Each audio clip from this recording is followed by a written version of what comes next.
Sambela Zambe ya bakoko Yelo baki kimbangu yevulusi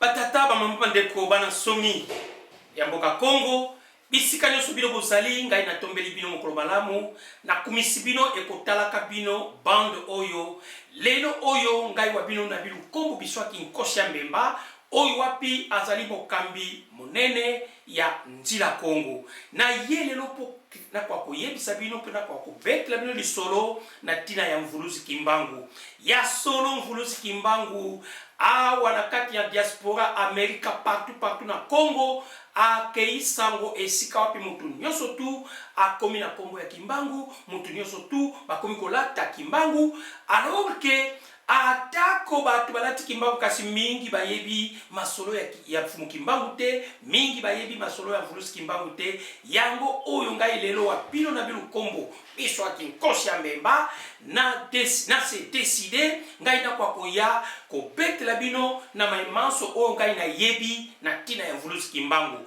na ye awa pona koloba te ete ngai nde na yebi mingi to ngai nde na leki batu nyonso ezali lolenge wana te na ye kaka pona kwa ko apporter connaissance oyo ngai nazali na yango na tina ya mvuluzi kimbangu yambo ete ngai na banda banaka na ngai na kokumisa bana misatu oyo wapi mvuluzi kimbangu atikelaka biso oyo wapi biso tomonaka pe tosimbaka na nzoto na biso à savoir papa Kisolokele Charles papa Dialungana pe papa Diangenda Kuntima wana bazali bana misatu oyo wapi mvuluzi kimbangu atikaka biso tomonaka bango pe tosimbaka bango toliaka na bango esika moko yango ezali kolakisa ete masolo ya mvuluzi kimbangu ezali masolo ya kofonde te mais ezali masolo ya solo parce que tomoni bana na ye pe tomoni mboka na ye tomoni makambo nyonso tu nous sommes des témoins na kokumisa bana oyo wapi bana na ye batiki à savoir bana 26 esika wapi lelo oyo batikala 25 mais na kokumisa bango pe elongo na bana na bango nyonso tu oyo bango bazali kobota soki nakomi wana nakomeka ko expliquer na batu oyo nyonso bazokolanda biso ete il faut toyebaka yango ete tozali deux sortes na kimbangu tangu tolobi tozali deux sortes na kimbangu elingi koloba ete ezali na bato oyo bazali na makila ya kimbangu kati na bango pe ezali na bato oyo bazali na molimo ya mfumu kimbangu kati na bango ba oyo bazali na makila ya mfumu kimbangu kati na bango ezali bana oyo ya boti pe bana ya bana na ye generation na ekokende libela na libela ti kino mokili ekokufa makila wana ekobanda kokontinyaka kaka pona nini ba wana bazali na makila ya kimbangu makila wana ekobimaka te pe bakolongolaka yango te bakochangeaka yango te ezali na ba oyo bazali na molimo ya mvuluzi kimbangu lokola ngai wa bino na bilu kombo nkosi ya mbemba ngai nazali na makila ya kimbangu te me nazali na molimo ya mvuluzi kimbangu eloko ezali ko relier ngai na mvuluzi kimbangu ezali molimo wana alors lelo ngai na ye pona kwa kopetela bino lisolo na mwa mulai na tina ya mvuluzi kimbangu mvuluzi kimbangu abotami na 1887 mais na 1887 avant mbotama ya mvuluzi kimbangu ezalaki na mundele moko oyo babengaki monsieur Cameron Granville. Monsieur Cameron Granville azalaki mundele efandaki réunion na bango ya bazabolo réunion na bango ya bandoki na kati ya réunion na bango ya bondoki bamonaki ete ezalaki na étoile moko munene oyo ezalaki ko briller na likolo ya mboka na biso oyo elingi koloba ete un âme de lutte akobotama pe âme de lutte wana azali koyaka na tina moko ya kobikisaka loposo moyindo bamindele balobi il faut to stopper âme wana avant que ya botama po soki ya botami ekozala mabe pona biso mindele bako panza ba mindele oyo ya bondoki oyo baza na bondoki po ete bako akobanda kolukaka ame wana ezali wapi parce que mwana wana azalaki na kati ya zemi na libumu ya mama na ye ba mindele na bondoki na bango esi bamoni deja yango wana ekomema monsieur Cameron Granville na mboka moko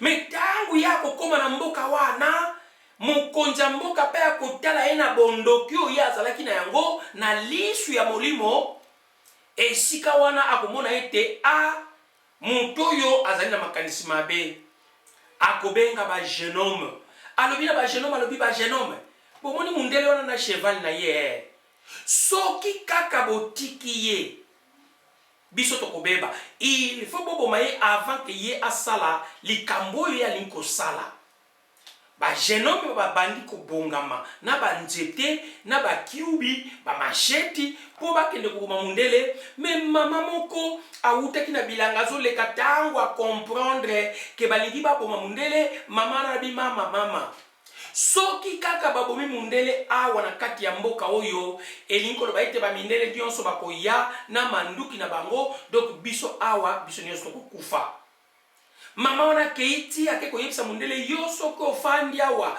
bakoboma yo simba nzela kima mama wa mundele wana asimbi nzela akimi bajeni bamilandelaki me wapi cheval aleki mbangu ke mutu azokima na makolo mbangu wana ekobema yeti akokende kokoma na ndako moko mama bomba ngai mama wana akobomba ye tangu mama wana akobomba ye bakamati cheval balekisi na nsima ndaku bakoti ye na ndaku butu elali me na katikati ya butu mama wana bombaki ye akolotaka ndoto ye azolota ezalaki nini bazokoyebisa babi mundele oyo yo bombi na ndaku na yo soki kaka yo yebaki makanisi na ye okoya kobomba ye na ndaku na yo te azali koluka mwana ya koboma pe mwana wana ya koboma ezali kaka mwana oyo azali na kati ya libumu ya mwana na yo mama wana ezalaki mama Kinzembo libumu ya mwana na ye mama Lwezi alors que bazali koyebisa na ndoto mutu wana mundele avant abima lobi na tongo akopesa yo bakado soki kaka ozwi kado moko yebaka ete osakrifie oteki mwana oyo aza na kati ya libubu ya mwana na yo mama Lwezi tangu mama Kinzembo alamuki alobi mama makambo nini onga nazokomona nde mutu oyo nga na bombi nzokande kaka ndoki tangu monsieur Cameron Granville aye po a remercier mama Kinzembo na bolamu oyo asalaki ye alobi bakado yango okamata zwa mama Kinzembo alobi na ye tala soko yebaki to soko miyebaki makambo eza kati na yo okoki kotombola tala loboko na yo okokopesa nga bakado te simba nzela bima kenda mundele pa comprendre te asimi nzela abimi yake ye bandeko tangu kaka mundele wana akei mama Kinzembo akei epai ya mama na ye mwana na ye mama Lwezi esika wapi abandi kozwa soin ba précaution na zemi wana pona nini parce que ayebaki ete mwana oyo aza na kati ya libumu ya mwana na ye azalaki mwana moko ya motuya alors bandeko tangu ye mama Kinzembo abandi ko entretenir zemi ya mwana na ye malamu esika wapi azali peta kokipe malamu jusqu'à ce que mama Lwezi akoya kobota mwana wana akoya kobima mobali mama Lwezi mobali na ye ezalaki papa Kuyela donc cela veut dire mfumu Kimbangu papa na ye kombo na ezalaki papa Kuyela tandis que mama na ye ezalaki mama Lwezi kaka Kinzembo doke koko Kinzembo wana nde azalaki koko na ye tangu mfumu Kimbangu abotami na bomwana na ye kaka papa akufi mama akufi baparent na ye bakufaki wana ye aza na ye kaka na âge ya ba 2 ans na bombwana na ye kaka azangaki na ye baparent mama Lwezi azalaka mondini monene na lingomba ya protestant tandis que papa Kuyela azalaki moto azalaki makasi na kosalisa bato na banzete. Tangu bapara bakokufa, mama Kinzembo ako récupérer mwana nde akobanda kobokola mwana wana. Mfulusi Kimbangu akoli na maboko ya koko na enkaka Kinzembo. Me bandeko tozali ba africain to yebi bana oyo bakolaka na maboko ya bakoko ndenge bazalaka discipliné parce que bana na bakolaka na dictature. Mfulusi Kimbangu akoli en tant qu'un bon garçon. Ayebi bitumba te, ayebi koswana te, ayebi kofinga te, ayebi mindondo te, na kati ya village batu nyonso bazalaki kolinga ye. Azalaki kosalisa batu nyonso tu, aligaki komona mutu te azala na pasi, azalaki penza malamu. Mfulusi Kimbangu akoya kokola. Tangu Mfulusi Kimbangu akoya kokola, eposa ya kosunga to kosalisa loposo moyindo ekobanda kotonda kana kati ya motema na ye, parce que tango Mfulusi Kimbangu azali komona mundele il faut pas me makena chipoi, azali komona mundele azali kobeta loposo moyindo fimbu biloko wana nyonso tu esalaki ete Mfulusi Kimbangu asepelaki na yango ata mokete. Mais en 1917, événement moko esalamaki esika wapi na montagne ya Nkumba Ungudi na Angola, ba monaka mwasi moko ya munene bimaka o babengaka Mama Mandombe Ngudia Mwenze. Mama Mandombe Ngudia Mwenze amonana na 1917 na montagne ya Nkumba Ungudi na Mbanza Congo. Événement wana eningisaka royaume du Congo à tel point que na 1918 maladi ya makasi eye kopanzana na kati ya mabele na biso ya Congo. Mais maladi wana ezalaka nini? Ezalaka maladi ya manimba oyo babengila maladie du sommeil. Bandeko, na Israel tangu maladi ya lèpre epanzanaka, bazo kamataka bato bazo ke lobwaka bango na île de Patmos, na île ya Patmos. Soko zwi maladi wana bakebake kubwako kuna de peur ko contaminer bato. Bana Israel basambelaka na tata Nzambe a tel point que tata Nzambe atinelaki bango mutu na kombo ya Jésus oyo ayaka kosunga bango na bapasi oyo bango bazalaka nango parce que babelelaka. Tata Nzambe alobi soki bobelelinga ngai na kotala bino pe na kosote na koya kosalisa bino. Tangu bato bazali kobelela tata Nzambe ozali wapi? Tala ba maladi estopani awa biso tokosuka wapi? Eye kosala ete Mfumu Kimbangu bisika ya azalaki posa ya kosalisa eza na ye kasi azokomona ndenge ya kobandela te, alors que Mfumu Kimbangu abandaka catéchiste, azalaka catéchiste na église protestante. Na ki catéchiste asali makasi yako akoyekula po ete ako akokoma nlongi lelo oyo ndenge tolobaka motei, mais en un mot pasteur. Tangu asali examen ya suka bamindele batele balabi Mfumu Kimbangu kawena wafuana ko Mfumu Kimbangu ozali ya kokoka te. À chaque fois azali kosala examen bazo yebiseka ke ozali ya kokoka te. Mais pourquoi ozali ya kokoka te? Parce que bazali komona ke Mfulusi Kimbangu azali kolinga kotika bokoko te, azali kosapuye mingi na makambo bokoko. Or, pour ôter à makamna Yesu, pour ôter aux un pasteur bien fait, bien formé, il faut on y a ta coutume na yo, il faut on y a ta bokoko na yo, wana mundela opesa okola lobi que tu es devenu révérend pasteur. Et yeko sala ke Mfulusi Kimbangu alobi ngai ndenge na soko vanda awa na mboka ezoko longobana te ekosengela na ngai na kende na cité na kende koluka musala ngai na sala poete na kwa kozwa mbongo ngai na kwa kobikisa bato na lingaki na koma pasteur pona banda koteya de village en village mais mundela lingi kopesa nga chance wana te tika ngai na bima na mboka nde mvulusi kimbangu akobima na mboka esika wapi akokende na mbanza ngungu. Tango aina mbanza ngungu azwi musala. Musala na zwaki zalaki nini? Il faut asala kalumbila na rai journalier. Asali mukolo moko lobi na tongo aya ba mindele balbito longolio. Pona nini? Raison ezate. Epesi pasi. Fumukimbangu abina kusala nini? Na kozonga pe na village te, il faut na progresser na kende Kisasa. Me na Kisasa ngai na kozwa musala. Akei na Kisasa esika wapi bakoya kozwa na musala na kompani ko babengi Madayo. Abandi kosala kuna Mfumukimbangu akovanda na commune ya Lingwala. Bandeko soki boyebi esika oyo basali hôpital ya munene, centre ya munene oyo bazoko benga INRB. Soki na bosanité INRB ezali bisika basalaka ba recherche pona makambo ya sida. Lupangu wana nde bisika oyo ndaku ya baselibatere ezalaki esika wapi Mvulusi Kimbangu azalaki kovanda tango azalaka na Kisasa. Alors bandeko Mvulusi Kimbangu abandi kovanda wana abandi kosala.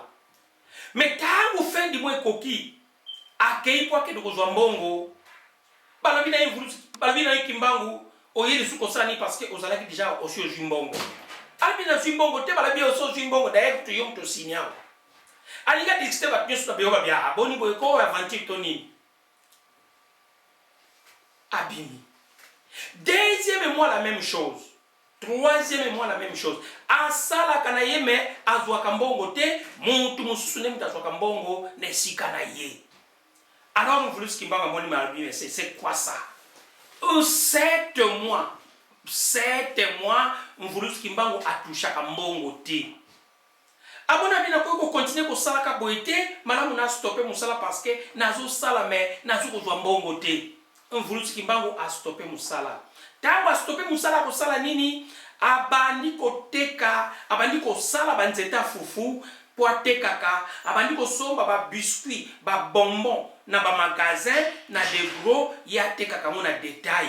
Moi ba intérêt wana mike abandi ko salelaka.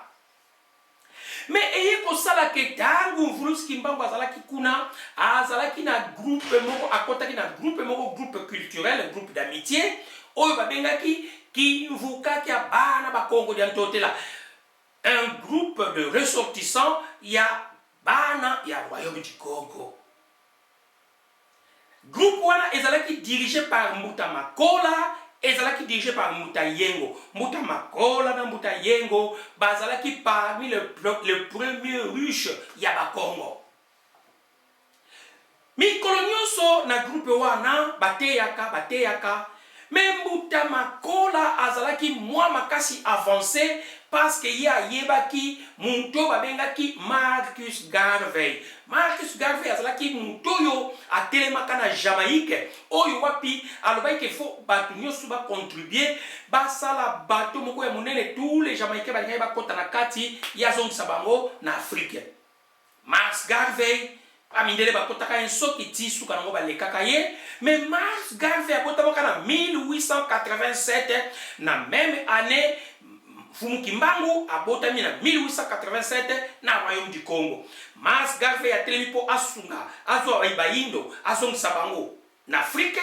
Mfumukimbangu atelemi po alongola baindo nyonso tu na pasi.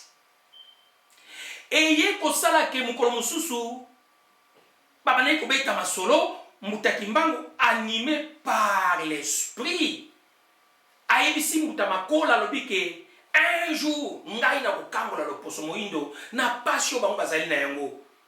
Mbuta Makola lobi na emektien yo kokangola loposo moindo en même temps okokangola yo lingi kokangola loposo moindo na maboko mundele, mais en même temps yo kaka mutozo pesa ka mundele force. Mais tango yo pesa mundele force, mundele azo force ya ku nyata loposo moindo makasi.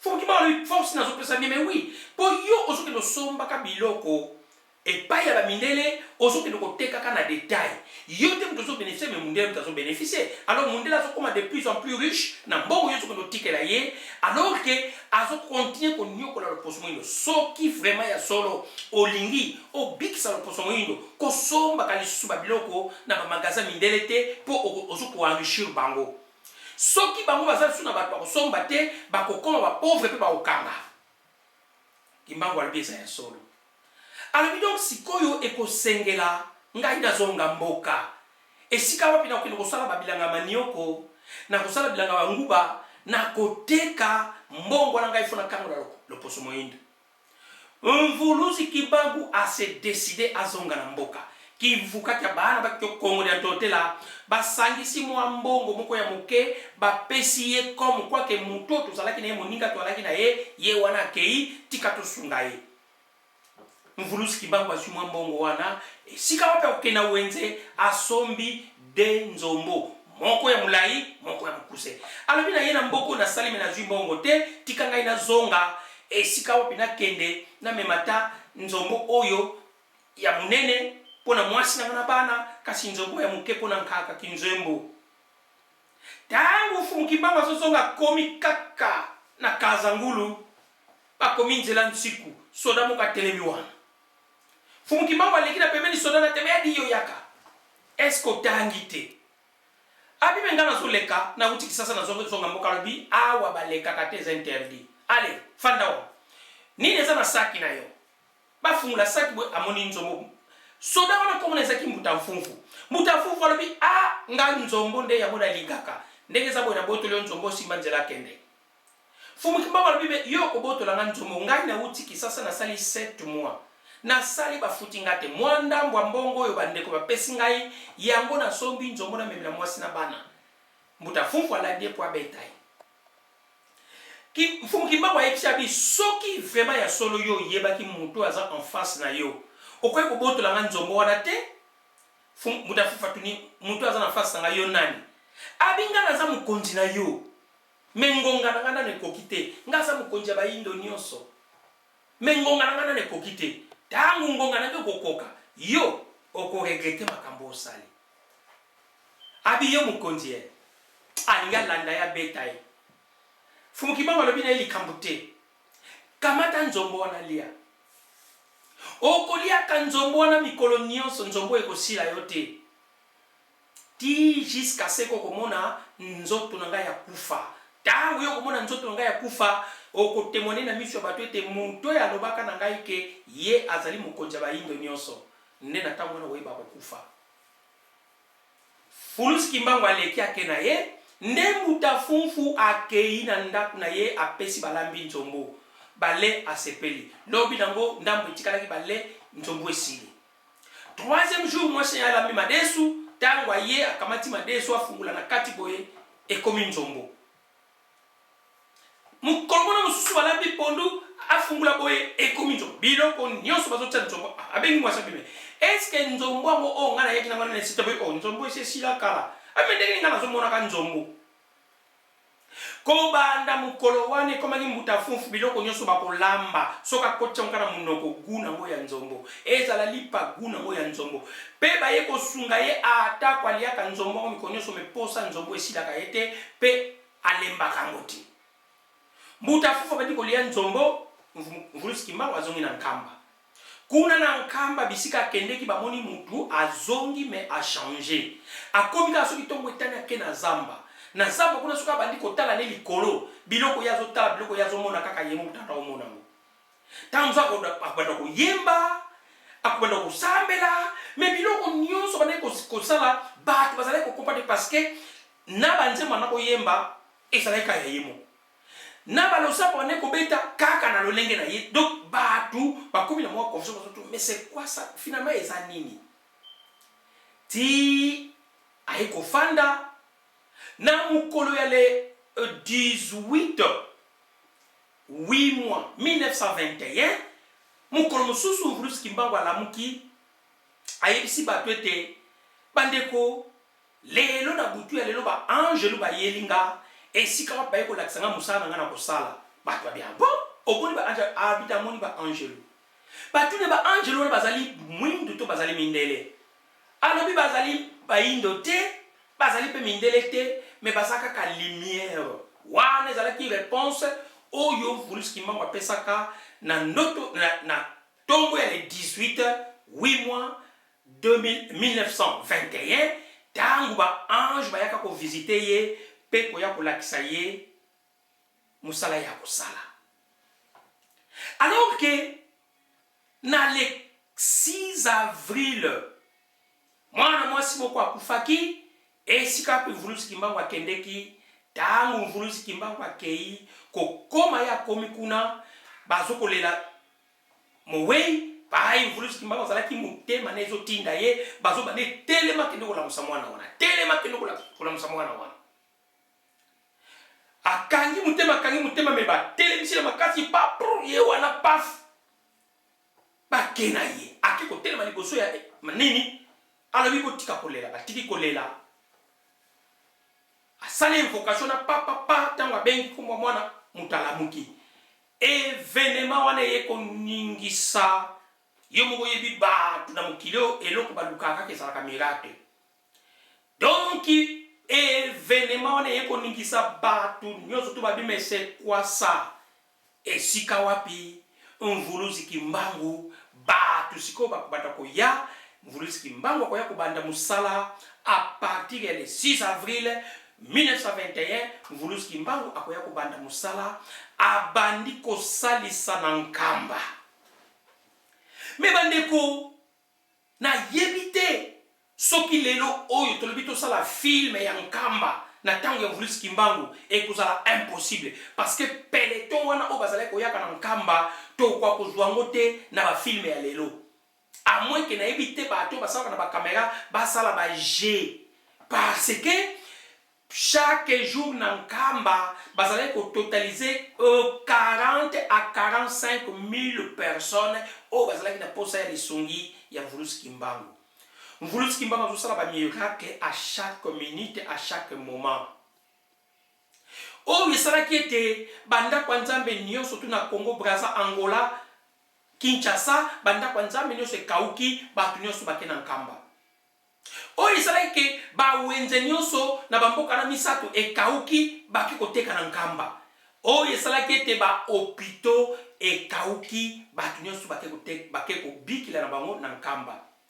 Mvuluzi Kimbangu lopoko na ye apamboli mabele esika bomemi mutu na mino ya kufa bozoya na ye pa ya Mvuluzi Kimbangu asi akufaki 3-4 jours mais tango bokoni ata mabele ya nkamba mutu alamuki esika Mvuluzi Kimbangu afuli mupepe apamboli mupepe tango yo ye na nkamba opemi nyonso ba problème ozalaki nango esili ezala maladie ezala nini Mvuluzi Kimbangu azana tina simba yote esika wapi Mvuluzi Kimbangu akeko pambola mai tangu yo meli mai makambo nyonso esili tangu yo sokoli makambo nyonso esili nango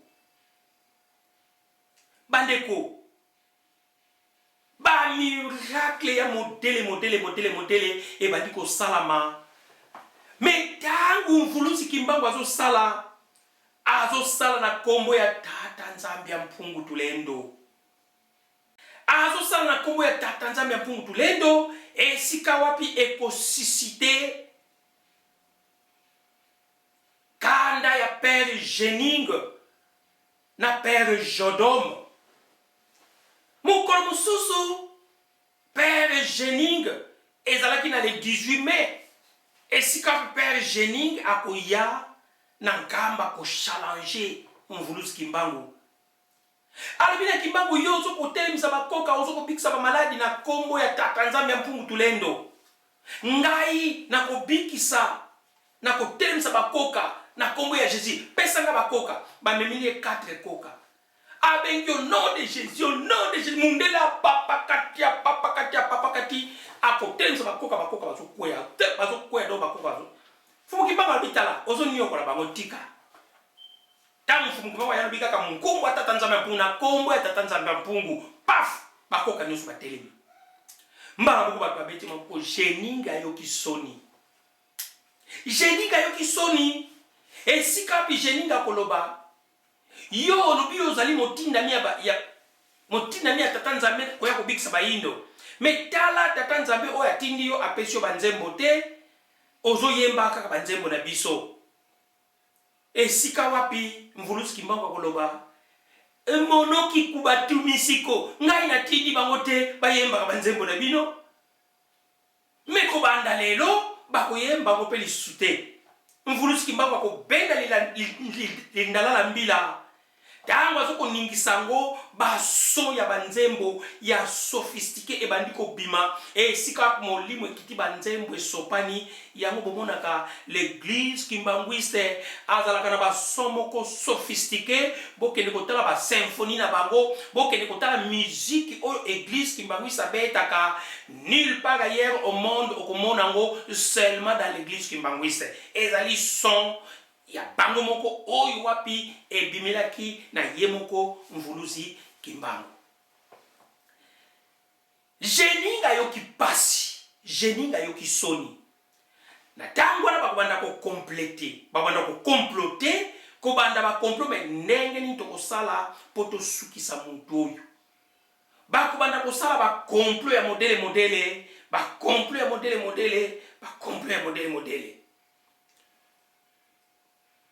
me bandeko mvulusi kimbangu azalaki kolamusa bibembe asalisi bamaladi ya modele asungi batu na ndenge nyonso mabe oyo mvulusi kimbangu asalaki tomoni yango te biso meme bamindele balobi ke l'homme est à la fois spirituel et l'homme est à la fois matériel. Balobi dans sa vie na bomoi na yo muntu esengeli azala au-dessus de la matière et non en dessous de la matière. Banda mokili esalama jusqu'à présent tomoni kaka muntu moko oyo akoka kokoma au-dessus de la matière. Qu'est-ce que cela veut dire au-dessus de la matière? Botikanga na expliquer bino na banti lelo soki na jouer lamba o na bambio et pour ça le côté parce que l'homme est au-dessus ya eloko oyo nako kamata lelo par exemple papier na fini na bambio et pour ça le côté parce que mutu aza likolo ya papier me bandeko soki na kamati kaka portable pona bamba yo déjà mutu asi akimi parce que ayebi ke portable et kozokisa parce que portable eza makasi koleka mutu libende za makasi koleka muntu masasi za makasi koleka muntu mais libende masasi tumbeli c'est la matière or babi ke muntu fa là au-dessus de la matière ko salo pasite soki totali ba personnage belé baleka na bible baleka na mokili na bakora partout soki totali par exemple Étienne le prophète Étienne babomaka na mabanga ebomaki do mabanga za makasi koleka prophète Étienne. Mais ce qui totali Paul bakata qui kingo ba lapida qui mbeli le qui makasi. Mais ce qui totali Jésus ba bete qui ba sete ba tubieli konga akufi. Mais bandeko balobi fo muntu azala au-dessus de la matière. Mfumu kimbangu azali ko sala to kupusana to kozonga bisikana au-dessus de la matière. Alors que bandeko mvulusi kimbangu azoko sala ko bikisa ba maladi me ba mindene ba yoki kanda me ndenge nini mutu yo azali ko bikisa ba maladi mais tandis que bango kaka balobi na Biblia ke l'heure vient et elle est déjà venue où les vrais adorateurs adoreront le Seigneur en esprit et en vérité. Mais il faut qu'il manque à adorer Tata Nzambe en esprit et en vérité. Abandi kosala ba miracle mais ba mindele kako ba mimaki Biblia bango bato liboso bakobanda koya kotelemila mvulusi kimbangu.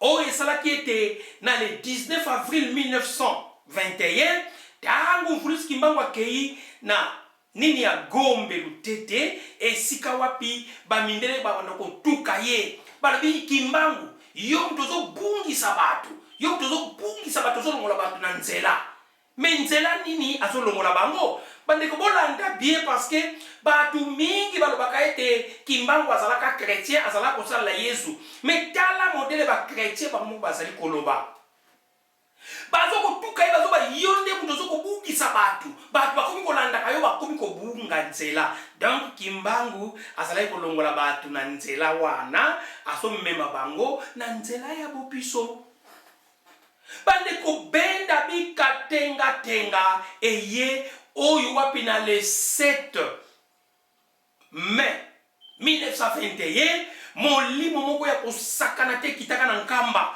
oyo yoki batu nyonso bazwi molimo bakomi ntenga mais ezalaki benda bika oyo ya kosimba moninga azate pensa tout le monde molimo ekitaki ndengi toyokaka lisolo ke na Jérusalem soki na Galilée esprit saint kitaka mais na nkamba molimo ekitaka kuna ezalaka kosakana te na le 7 mai mais tango molimo ekiti bato bakomi zengele bayeba ya fukimba mais awa tokosuka fukimba kobanga te bokende koluka bintsukulu yango babengaka aubergine ya Congo ezali aubergine ya poto ezali mais bokende kozwa aubergine ya Congo bake kozwa ba aubergine babi bolesaka bato ba aubergine soki mutu ale aubergine mpeve na ye ekontinue kaka donc seke mpeve na ya malamu mais soki mutu ale aubergine mpeve wana ekati seke molimo wana ya mabe bazali kolesa bato ba aubergine place on bayebe ko comparer molimo ya malamu na molimo ya mabe po molimo ya malamu soki esangana molimo ya mabe okoyeba lisusu te ya malamu wapi ya mabe wapi. Alors bandeko bamindele bakosala babandi koluka na le 10 septembre na mbanza nsanda mvuluzi Kimbangu akoya kopesa discours mais na discours na ye nde akoya kolobela makambo nyonso oyo biso tozali komona lelo.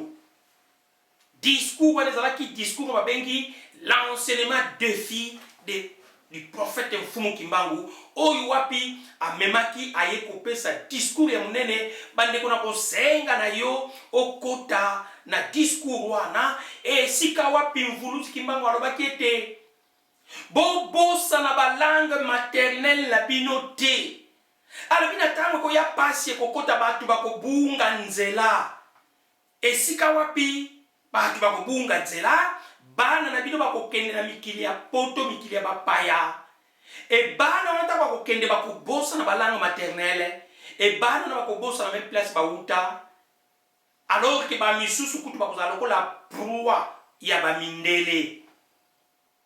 Effectivement tozomona ngo lelo batu mingi bakomi na bafula kumputu batu mingi balingi kutu koyoka su kombo ya mboka te kombo ya Kongo te batu mingi balingi kutu koloba lisusu ataki Kongo chiluba lingala te pona nini parce que babengi yango munoko ya mboka mais même anglais pesa ka munoko ya mboka ni mboka Angleterre mais français za munoko ya mboka ni mboka France Kikongo za munoko ya mboka ni mboka Congo langue nyonso tu ezalaka munoko ya mboka. Détrompez-vous sur le monoko na yo ba seki ba bitala mboka chazo ba munoko mboka muntu wana yebi makamba zolo bate. Alors ko sala ke mvuluzi Kimbangu après avoir donné son discours et sika wapi akoloba ke moment nanga ekoki oyo wapi bakokanganga bakonyokolanga bakosalanga boy. Mukolo mususu mvuluzi Kimbangu alamuki bo ayebisi batalobi lelo basokoya kokanganga mengonga nanga na ekoki te na ligi kute batona ba ya bakotawa tokene tokuta mona zamba tosila na bango esika wapi mvuluzi Kimbangu kopima na batu na ye tango akomi na tela batala kuna na musika monsieur Léon Morel azo ya avec 70 soldats pour nini ba ya kokanga mvuluzi Kimbangu face à face comme ça mvuluzi Kimbangu alobi na Léon Morel alobi tala wana basoda ba beti ba shiti bazo beta ba position de guerre neti ndengi basala alobi Léon Morel okoki kosangisa basoda nyonso ya mokili na bibunde nyonso ya mokili devant molimo bokokeloko te na minute oyo soki bolingi bozala bomoi botourne nzela bozonga mais soki bolingi bokufa moko kaka aya kosimba nzoto oyo modele azalaki kolobila na modele ya bana kotalela bango Léon Morel abangi atourne asimbi nzela akei Mwana si boka bima ko na mbala moko abimisi photo ya David anyata Goliath. Bazali ko yemba banzembo ko kumisa Mvulus Kimbangu. Basi mitela bazongi ti na mois de septembre. Mukolo mususu Mvulus Kimbangu batala kaka lamuki na tongo yenyo swa vimbana miso komi rouge. Mukolo wana zalaki na humeur moko ya Mark mususu nanu bamona ye modele wana ti. Alobina batu tangu nange kokipo ngai na kangama. Lelo oyo basoko ya kokanganga na kusenga na bino. Soki baye kokanganga botika na kenda. Soki bolobi bo discuter bitumbe bimawa batu bele bakokufa. Me oyo amonika kokanga kanda na yete na kusenga abima na mboka akenda mboka na ye. Pona boy makila etanga. Kala mingi te basoda bandiko ya talangudupa. Okanisa bake guerre ya ko libérer soki mboka nini. Or ke baye wapi ba ya kokanga Mvulus Kimbangu. Tangu baye bakangi Mvulus Kimbangu batie ba chaîne awa chaîne wana lekina kingo. Soda moka via bengie bwe na makasi Kimbangu s'installer tata moka zala kwa na sepeta mais non jamais.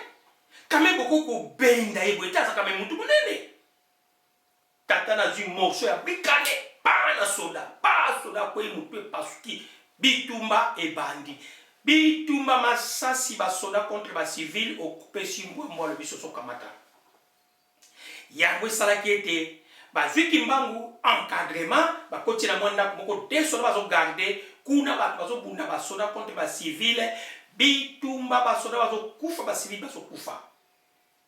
Fenêtre fumani molimo etelemisi fumu Kimbangu paf et bimisi libanda alors ko bimazo balibanda ba soda mi bale ba monye ba landie ba bambi na mabele ba kangie maboko boye moko atomoli mbeli po atia muntu moko ya géant bima na kanga tatana loboko bamba ina nzete apuka ya kamata muso abambi ya isi fumu Kimbangu kenda. Kimbangu atelemi ye wana ke ya mati tango akomi likolo ya ngomba abaluki na sima atali bitumba ndenge zo salama. Ngomba wana lelo yako bazobenga esika papa diangenda kende ko tonka. Place ba bengi Kendolo. Alors que Mfumu Kimbangu akokende ye wana ti ako traverser fleuve na makolo sans pirogue. Atambuli ti ye wana ko katisa na ngambo Manyanga. Kuna na ngambo Manyanga bako encadrer ye esika wapi bako kenda na ye. Akoti na zamba bien encadré pour ba mindele ba mona ete na kati ya zamba Mfumu Kimbangu abandi ko teya na mate azalaki ko teya tata moko azalaki wana sutuki azalaki kolia nguba na manioko akata bime mvuluzi. Donc pona nga nazomona ne tovanda kapo biloko biso tozo yoka awa ezambala liboso to yoka ngo. Alors esengo na ngeza tovanda biso amen susi na nga ezoko yaka kasuki na kanisi bato bazokufa na nkamba mais mvuluzi bitumbani za nkamba usila mkonya Mvulus Kimbangu bikwa bitumwe za nkamba be usila ta po ya kwe bandine ko banda ngai na yoto ko leka bitumbane ko continuer bana na biso bakoya bakoleka bitumane ko continuer mais bana na biso bakoya bakozala bilembo ngai na yo lelo tozana ngo bako bakobunda bitumana pe bakolonga ngo alors que Congo ekokangolama parce que bitumane za bituma ya libération ya Congo pe Afrika mobimba yango wana batu bakoya kolonga bitumane za bana na biso bakozala bilembo o ngana yo tozana ngo tala bisika bazoko benga bino bana na bilaka bana na bilembo Kimbangu alakaka Kimbangu alobi bana wana bazali Congo mubimba bapanzani mawa kaka po mundela tikinga tante pona kwa kulamusa bana na bilembo melikambute na kusenga na tata Nzambe ba mindele ba sombe la biso batike batina biso panzana Congo mubimba poto kinulamusa bana na bilembo tokende po batu wana tangala bakina bango ke bitumbe kozala wa bakoya kokanganga ata moko akimakite alors ngape fona zonga bakanganga comme ça batika ko boma batu Kimbangu akoya komitika bakozwaye bakena ye bakotie prison na Mbanza Ngungu ndako Kimbangu badai kovana na mama mwilo na papa diangenda dialungana kisolokele ba mindele babuki yango esika wapi bakotonga commune bisika wana. Tango basisi kotonga bafuti batu mbongo batu babito kozwa mbongo te. Poto boyi tozwa mbongo après lobi bo baluka bolo bakep biso to tekila ki bino mindele bozalaka pito pale mingi. Alors Kimbangu baokene na prison. Baokene kosambisa Kimbangu na prison militaire. Na tribunal militaire. Esika wapi basambisi Kimbangu a réponda kitoko. Tango bakena consultation mundele boka lobi en tout cas ponanga na moni mabe na Kimbangu te na moni kutitina bokanga yete. Ba mindele nyusu ba bien nzambe makamni nyozo loba. Comme ka sukolo ba biloka boite muntu ofuka to kangaye. Bakoya ko prononcer peine de mort pour na Kimbangu. Condamné à mort. Mais tant que vous pouvez commis en Belgique, le roi a le dit non. Vous êtes condamné à mort, mais vous êtes prison à vie. Va changer, vous condamné à mort, condamné à vie, mais vous mindele bazala qui satisfait. Vous êtes en prison, vous êtes en prison, vous êtes en prison, et si ka bakoya ko kanga ina ntete ba betie ba masasi ba charger na monyo sesili masasi na nzoto ekoti na mote. Et si ka bako chuba ba mbeli zo bima pote zate. Et si ka wapi bako tchaye na tono ya acide pendant 24 heures lo ba funguli Kimbangu aza toujours vivant. Ba meki ndenge nyoso ya koboma ye eloko moko ekwa koboma ye ezali te parce que Kimbangu azalaki au-dessus de la matière. Basali nyonso bakokite à tel point que il faut to memaye akende Kisasa na Kisasa bakende ko memaye musika parce que les mususu puissance dans un secteur. Tant ba ko memaye ba tsayi na train Kimbangu alobi avant ngai na kena na posana mona bana na ngai. Pona zana posana pambola bango. Balobi ko kende ko mona bango te. Alobi OK. Na ko kende peti. Ba continue à très bas démarrer train zo kendete ba sala zo kendete jusqu'à ce que ba ko zo mama mwilo na bana na imisato tango aye mama mwilo azo lela Kimbangu atunyo zo lela nini abina lela te awa yo zo kende boisi bakangi yo kanti ndeko ke boko zonga susu bano na na boko la bango Kimbangu abitala kuna atali kuna likolo ko ya bitala kuna oboni partout na likolo ko ye ba ido baza kuna ngaza mukonzi na bango nyonso bakoya kolesa bano Kimbangu apamoli bano na ye akoti ya solo maloba Kimbangu alobaki esalamaki mukili mubimba elesa ki bana na ye même ba américain même partout ba brésilien ba ya kolesa bana ya Kimbangu ba memie na Kisasa esika pina Kisasa bakotia ye poison tonga ya poison ba mindele bazui batie tonga ta poison tangu ndela bimisi ndele ye mo komi rouge akwe ya kufi bali ba ko pendre bisika batie stade Kamanyola nde bisika bakene ko pendre Kimbangu stade de martyr place batie stade de martyr batie wana ba mindele bafandi tangu balongoli kiti ndenge basala ki Saddam Hussein kapokutu batala mundele oya tinda ki ba pendre ye na singa Kimbangu avande na kiti mundele azalaki parmi mutoto okokaete nde balobi siko photo transféré ye akende na prison tangu Kimbangu azokota azobima kwa kino kokota na masuwa na mukolo wana ezalaka le 25 décembre 1921 esika bakangi fumu Kimbangu maboko tango zo batu ebele bazozila batala etala mutumbi ka géant tango ya moni batu ne bazolela Kimbangu atelemi abandi kotala batu ti batu batiki kolela Kimbangu alobila ba kimpwanza ya lombele na sengi indépendance mais pour la indépendance on gagne na sengi ngayo bakangi ngayo na kei na ke boloko pe na kozonga lisute to komona na sute mais indépendance ko zwama tango indépendance ko zwa matala président liboso ko ya akoza malamu magumela te ya mibala ko ya akoza la munene mulaine bozo mona oyo pas information ngai na ke komona ye pa komonisa bino. Ya misato akoyala lisheti po ya kokabula. Ya mine akoyala ya muke lokola mpambu nde ye akoya kobimisa oyo ya munene akovandisa bino na kimia mboka na bino ekoyebaka lisusu pasi te. Fumu Kimbangu akei akoti na masuwa ye wana akei. Batambusi ya baboloko nyonso lokalama partout ti na 1922 Mvuluzi Kimbangu akozala na boloko ya Lubumbashi. E ya solo na boloko ya Lubumbashi akovanda kuna e sika bakoto kobeta kaye 25 chikote chaque matin akbana kolia ka delutu ya loso na lutu moko ya madesu pendant 30 ans. Azalaki na droit ya visite te. Ezalaki na mama moko kaka ya azalaki veuve, mama na azalaki catholique. Soki mama wana ye apesi Mvuluzi Kimbangu biloko Mvuluzi Kimbangu banai kolia. Asali ba miracle ya modele na boloko. Mvuluzi Kimbangu azana boloko, mais bazo mone na Kisasa, bazo mone na Boma, bazo mone partout.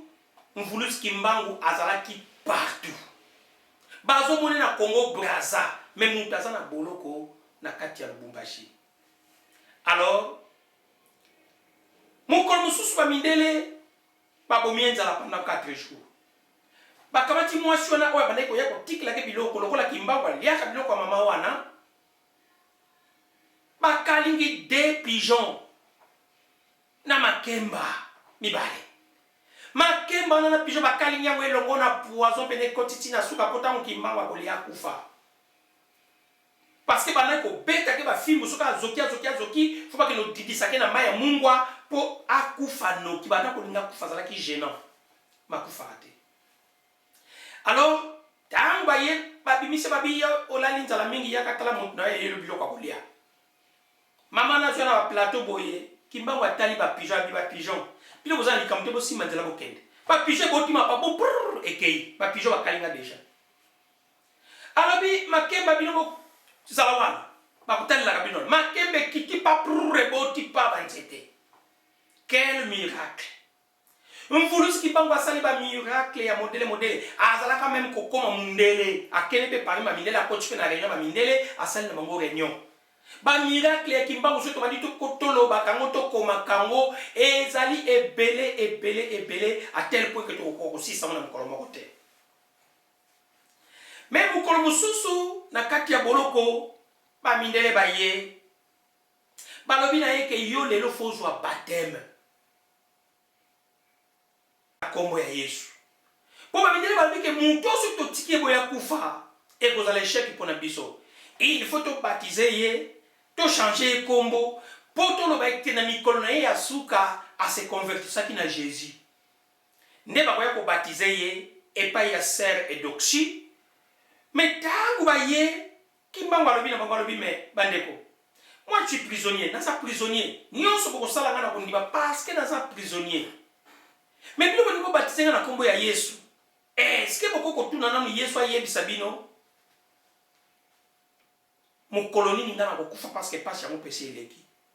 Soki boyebisinga mokolonga na kokufa, nga na kotika bino pia nga baptême. Mais soki bokokite, bokobima.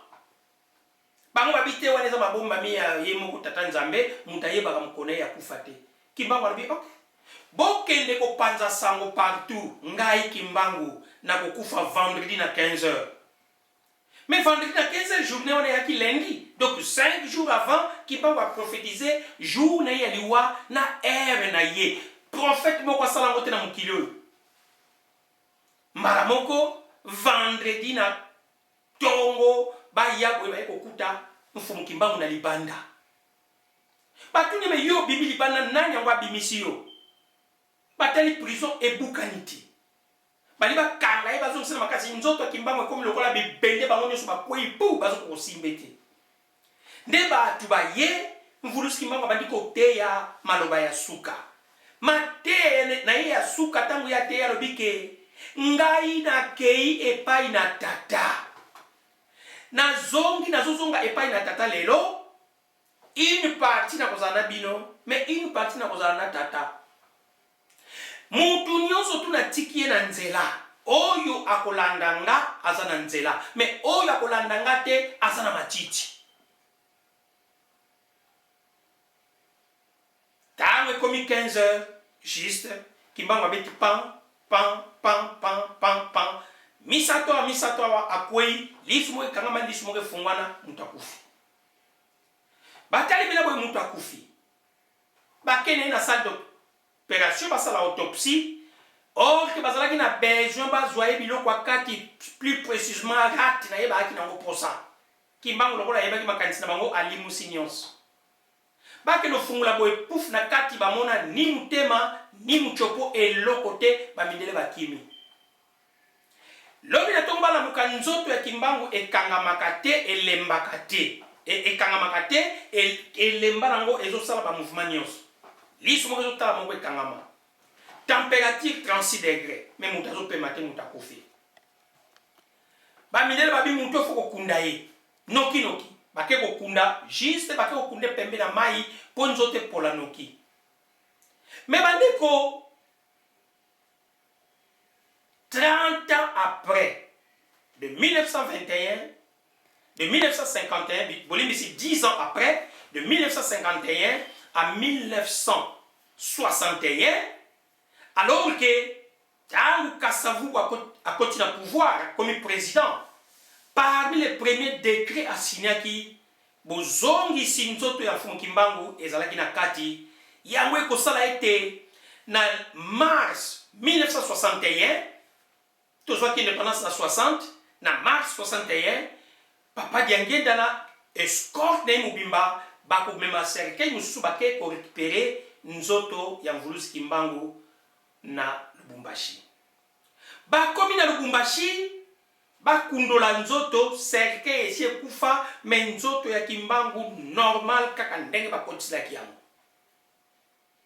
Bazwi yango babongisi batie na cercueil mosusu esika wapi bakokita nango kisasa nzoto wana epola te ebeba te eza kitoko. Température 36 degrés. Na ete ndeko yebisanga mutande wana akufa to akufa te. Température 36 degrés. Tilelo. Nzoto na epolate. Ba yenango. Tangu ba yenango na ville de Kinshasa ezalaki fête ya munene. E yena libongo ya Onatra. E sika wapi batu basopani y compris na président Kasavubu. Mais tangu bango bakei batombo la cercueil zotombo na te cercueil komi kilo. Kasavu baye apesi discours à lobby mais batombo les zotombo na te bana ya Diangenda baye à savoir qui solokele bya lungana ba lobby basali nyonso tout mais cercueil zotombo na te bake ko zwa Diangenda balobi Diangenda yo yaka Diangenda ye wana ko yakoloba ta bandi ko lela kaka. Tango asisi koleba kena yeba tombo na cercueil tombo ni pepele lokola papier. Ba tu babeti la papa Diangenda maboko. Tala bisika papa Diangenda akoya kozula ki autorité esika wapi bakozala ko benga ye papa Mfuma Longo parce que ya mona na ki lokola le plus sacré mais tandis qu'il faut toyeba kango ete ba tata nyonso balingaka bana na bango ya suka Diangenda zaki mona nsuka. Pe Diangenda soko tali Diangenda penda de près. Au kamati Mfumu Kimbangu talie de près. Diangenda zalaki na ba très nyonso ya Mfumu Kimbangu. Donc kaka po oya la mukolo oya za mwana muke mais soko zwi Diangenda matisi ozi Kimbangu okiti ko tiba ngo age moko bazumo lokola ba mapasa. Donc makambo yendongo bakamati cortège wana yeti na matadi mayo baye ko exposer nzoto ya Mvuluzi Kimbangu na matadi mayo pendant 7 jours. Mututu ya katala kanga photo Kimbangu apola te abeba te nzoto na ye ndenge akufilaka na premier jour. Nzoto wana après ekokena nkamba esika pa kosala mausolée bakoya kotia yango. Pandeko Kimbangu tina lelo amona na kanabatu. Kimbangu tina lelo azolotisa batu bandoto. Kimbangu tina lelo azokomona na batu partout.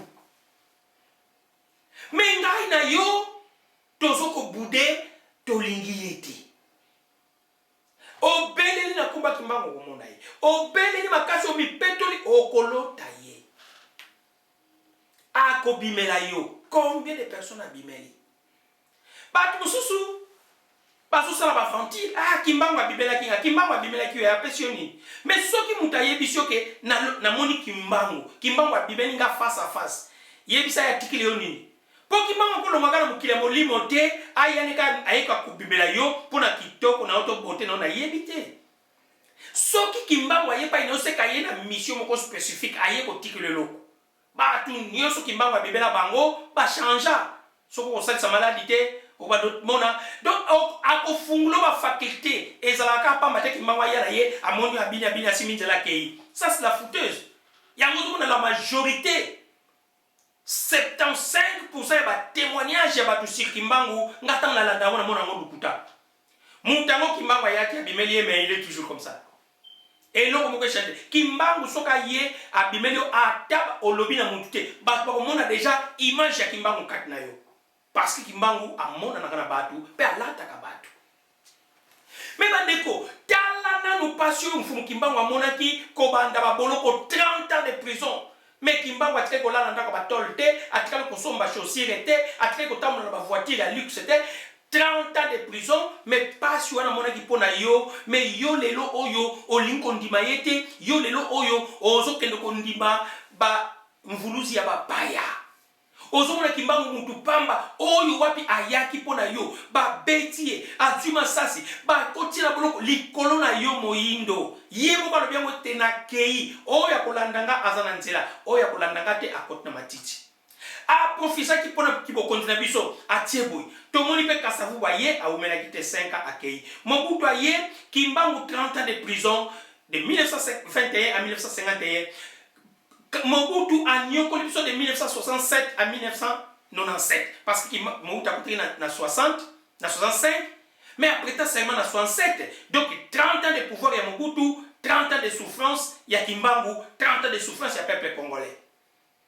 Mais tomoni Kabila aye tangu Mobutu bazoni na ba boma ba kokate mais 30 ans ekoki akende na malembe yemo tangu Laurent Désiré Kabila ye alobi Congo fait kabana 6 parties ba état autonome aye na milicheti me babobi toye komona oya muke akoti tangu oya muke azolongwa oyo bokomona ye itozana tangu ya prophétie mais bandeko kibango tanga lobi te Congo na biso ekokangola mabana wana bakozana bilembo lokola bana biso tanga lobi bana ya bana biso mais c'est moi et toi yango ndeko bisika yo zali lamuka ozana lembo oza mwana na bilembo oyo kimbangu atikala ikolaka ngai na yo mto okangola mboka wana na maboko ya bapaya biso bato okangola mboka wana na désordre nyonso oyo ezoleka na mboka wana na yebi te soko tozila nini babeta lisusu ngongango ndenge nini tozali awa na Forest Gate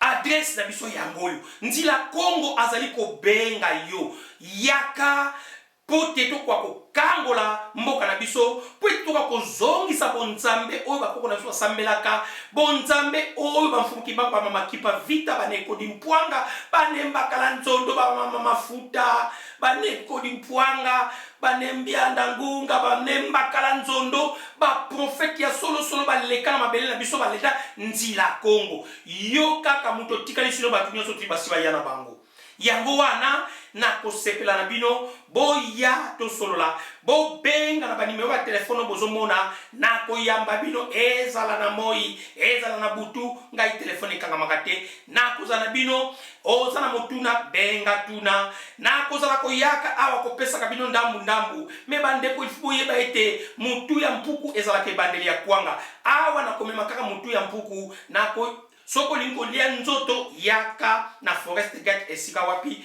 tozali kozela bino balobi ete ungimi na mfundi kansika kungimi nzailuko kadi buzoba dia budiam pimelanga fufu kasiko pimelanga mayele te parce que buzoba eliaka awa biso toyeko mema buania ya solo esika boko yeba makambo ebele soki bino boko zala na biso bino boko yeba mingi parce que balobi oyo nyonso tu akozala pembeni ya moto ye pe akokoma moto, oyo nyonso tu akozala pembeni ya lumière ye pe akongenga, oyo nyonso tu akozala pembeni ya mutu na bwanya ye pe akokoma na bwanya.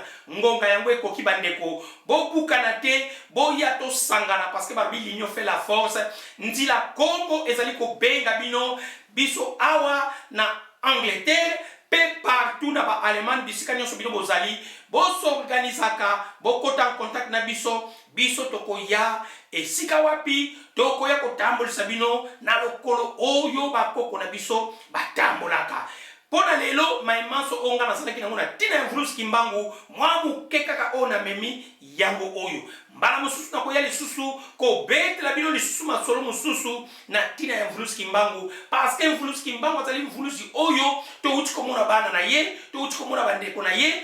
Mvulusi Mbangu ezali mitete me ezali makambo ya solo. Tangu tolingi to diskite biso tofuta tiki toke na nkamba tokomona makambo nyonso asala etikala, makambo nyonso aloba emonana.